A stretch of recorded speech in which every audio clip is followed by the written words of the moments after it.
श्री शिवाय नमस्तुभ्यम दोस्तों। माँ दुर्गा की दूसरी शक्ति हैं ब्रह्मचारिणी। आज हम उन्हीं की पावन कथा सुनेंगे। माँ ब्रह्मचारिणी कठिन क्षणों में संबल बल देती हैं और उनके पाठ का जब हम श्रवण करते हैं तो हमारे मन में आत्मबल, आत्मसम्मान और आत्मविश्वास बहुत बढ़ जाता है। माँ दुर्गा की नव शक्ति का दूसरा स्वरूप है माँ ब्रह्मचारिणी का। यहाँ ब्रह्म का अर्थ तपस्या से है। माँ दुर्गा का यह स्वरूप भक्तों और सिद्धों को अनंत फल देने वाला है। उनकी उपासना से तप, त्याग, वैराग्य, सदाचार और संयम में हमेशा वृद्धि होती है। ब्रह्मचारिणी का अर्थ है तप की चारिणी, यानी तप का आचरण करने वाली। देवी का यह रूप पूर्ण ज्योतिर्मय और अत्यंत भव्य है। इस देवी के दाएं हाथ में जल की माला है और बाएं हाथ में यह कमंडल धारण किए हैं। पूर्व जन्म में इस देवी ने हिमालय के घर पुत्री रूप में जन्म लिया था और नारद जी के उपदेश से भगवान शंकर को पति रूप में प्राप्त करने के लिए इन्होंने घोर तपस्या की थी। इस कठिन तपस्या के कारण इन्हें तपस्चारिणी या ब्रह्मचारिणी नाम से अभिहित किया गया। 1000 वर्ष तक इन्होंने केवल फल फूल खाकर बिताए और 100 वर्षों तक केवल जमीन पर रहकर शाख पर, यानी कि पेड़ों की शाखों पर निर्वाह किया। कुछ दिनों तक कठिन उपवास रखे और खुले आकाश के नीचे वर्षा और धूप के घोर कष्ट सहे। 3000 वर्षों तक टूटे हुए बिल्व पत्र खाए और भगवान शंकर की आराधना करती रहीं। इसके बाद तो उन्होंने भूख पर सूखे बिल्व पत्र खाना भी छोड़ दिया। कई हजारों वर्षों तक निर्जल और निराहार रहकर तपस्या करती रहीं। भूख पर भी इन्होंने विजय प्राप्त कर ली। पत्तों को खाना छोड़ देने के कारण इनका नाम अपर्णा पड़ गया था।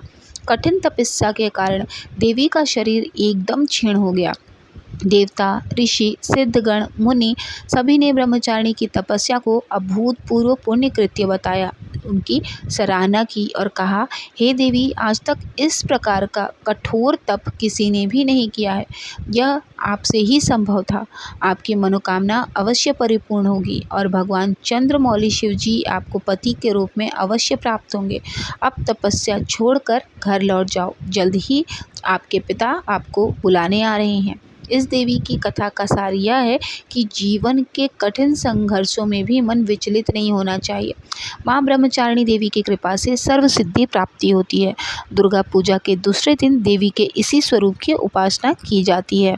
दूसरी कथा के अनुसार गंगावतरण नामक पावन क्षेत्र में सुंदर वेदी बनाकर ब्रह्मचारिणी तपस्या में बैठ गई थीं और अपने मन और सभी इंद्रियों का निग्रह कर सभी इंद्रियों को अपने वश में कर देवी पार्वती ग्रीष्म काल में अपने चारों ओर अग्नि जलाकर बीच में बैठ गईं और ऊपर से सूर्य के प्रचंड ताप को सहन करती हुई वे अपने तन को तपाती रहीं। वर्षा ऋतु में वे खुले आकाश के नीचे शिलाखंड पर बैठकर दिन रात जल की धारा से अपने शरीर को सींचती रहीं। भयंकर शीत ऋतु में जल के बीचों बीच दिन रात बैठकर उन्होंने कठिन तप किया। इस प्रकार निराहार रहकर देवी पार्वती ने पंचाक्षर मंत्र का जप करते हुए सकल मनोरथ पूर्ण करने वाले भगवान सदाशिव के ध्यान में अपने मन को रमा दिया। अपनी पुत्री को विवाह लायक देखकर माता मैना और पिता हिमालय को अपनी पुत्री के विवाह की चिंता हुई, तो उन्होंने महर्षि नारद के राजमहल में वो जा पहुंचे और अपने महल में महर्षि को विराजमान देखकर राजा और रानी ने अपनी पुत्री के भविष्य के विषय में उनसे पूछा। त्रिकालज्ञ सर्वज्ञ, आप तो सब कुछ जानते हैं, आप ही बताइए कि देवी पार्वती का हाथ देखकर भविष्यवाणी करिए कि मेरी बेटी में क्या गुण और अवगुण हैं। तब सबसे पहले नारद जी ने माता पार्वती के गुणों का बखान कर दिया। नारद जी चतुर और मनोवैज्ञानिक वक्ता हैं। वे सबके मन की बात पढ़ लेते हैं, इसलिए देवी पार्वती के माता पिता से वे उनके दिव्य गुणों की चर्चा करते हैं। सद्गुणों की एक लंबी सूची नारद जी ने उनके सामने प्रस्तुत कर दी। लेकिन जब देवी पार्वती के पिता ने पूछा कि हे देवर्षि, मेरी पुत्री में कोई दोष तो होगा, वह भी बतला दीजिए। तब देवर्षि नारद बोले कि आपकी पुत्री पार्वती तो सर्वगुण संपन्न है, किंतु इनका पति जो होगा वो जटाजूटधारी दिगंबर है और अमंगल वेश वाला होगा। नारद जी के मुंह से यह बात सुनकर देवी पार्वती के माता पिता का मन बहुत उदास हो गया, किंतु देवी पार्वती को मन ही मन बड़ी प्रसन्नता हुई और वो जो है जब उनके माता पिता ने उनको बहुत समझाया कि जिन दोषों का नारद जी ने वर्णन किया है वे सभी शंकर जी में हैं और अगर पार्वती जी का विवाह भगवान शंकर से कर दिया गया तो यह दोष भी गुण में बदल जाएंगे। तो उसके बाद नारद जी ने माता पिता से यह तक कह दिया कि शिव जी को छोड़कर संसार में आपकी पुत्री के लिए कोई दूसरा वर है ही नहीं। किंतु आशुतोष होने पर भी शंकर जी दयालु होने के साथ साथ शीघ्रता से नहीं मिलते हैं।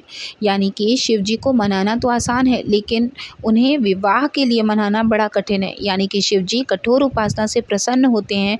उनको प्राप्त करने का एक ही उपाय है कि पार्वती जी वन में जाकर कठिन तपस्या में लीन हो जाएं।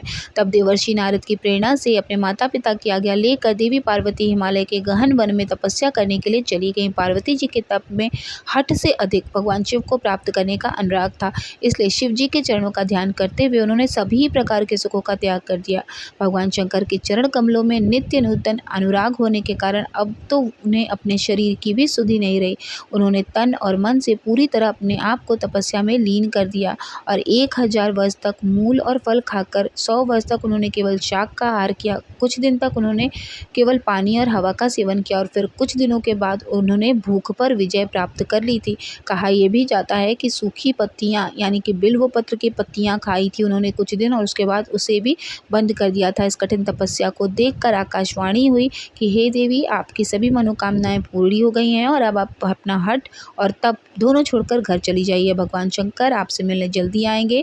इसके बाद एक दिन भगवान शिव ने देवी की तपस्या से प्रसन्न होकर उन्हें दर्शन दिए और उन्हें अपने पत्नी के रूप में स्वीकार करने का वचन भी दिया।